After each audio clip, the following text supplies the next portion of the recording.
Storm Sabine was still affecting our travel plans, and we decided to go to St. Moritz on day 3.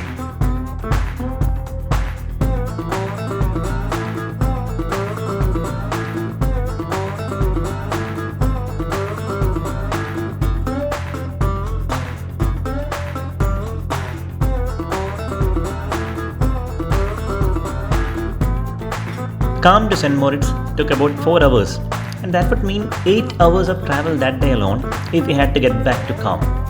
But we didn't have much choice. We had a stop at Kur, and from there, it is one of the most scenic railway routes in the world.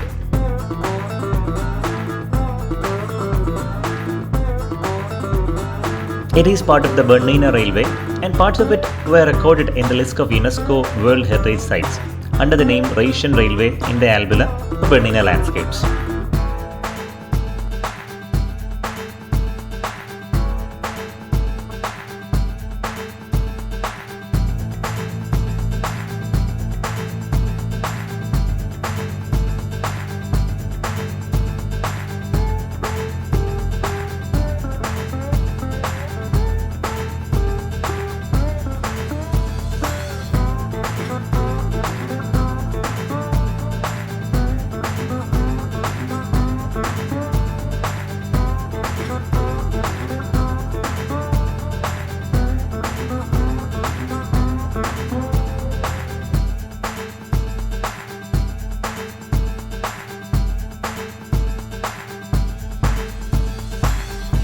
Following our established pattern, on reaching St. Moritz, we went straight to the lake.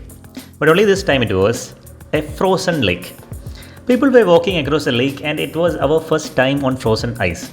And we were pretty apprehensive at first. We just couldn't imagine that this entire area would be water in a few months' time. And we kept expecting the ice to crack when we walked over them. But the fact is, every winter, polo matches and horse races are held on the lake. Well, on the frozen lake. And there are binocular-shaped viewing devices placed at many sports, which would give a picture of how it is at a particular sport when it's summer and with water.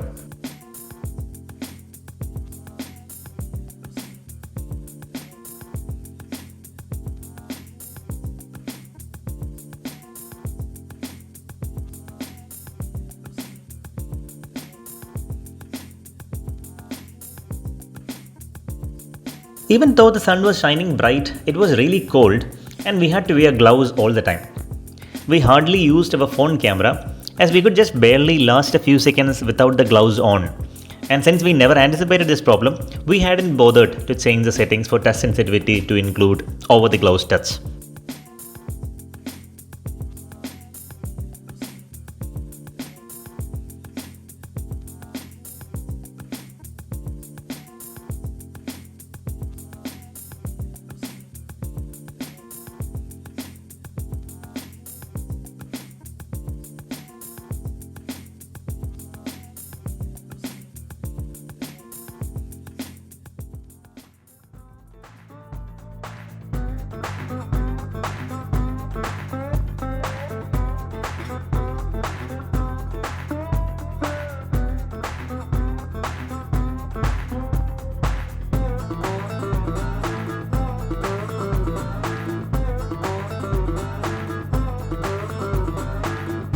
Though it was light, we experienced our first snowfall as we were about to get back to the station.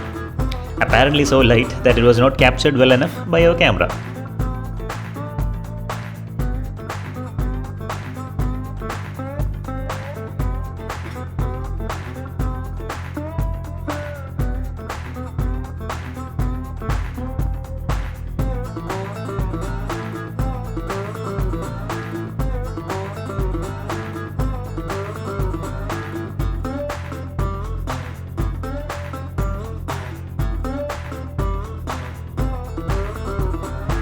For us, even at the peak of winter, we need ceiling fans running inside our homes to feel comfortable.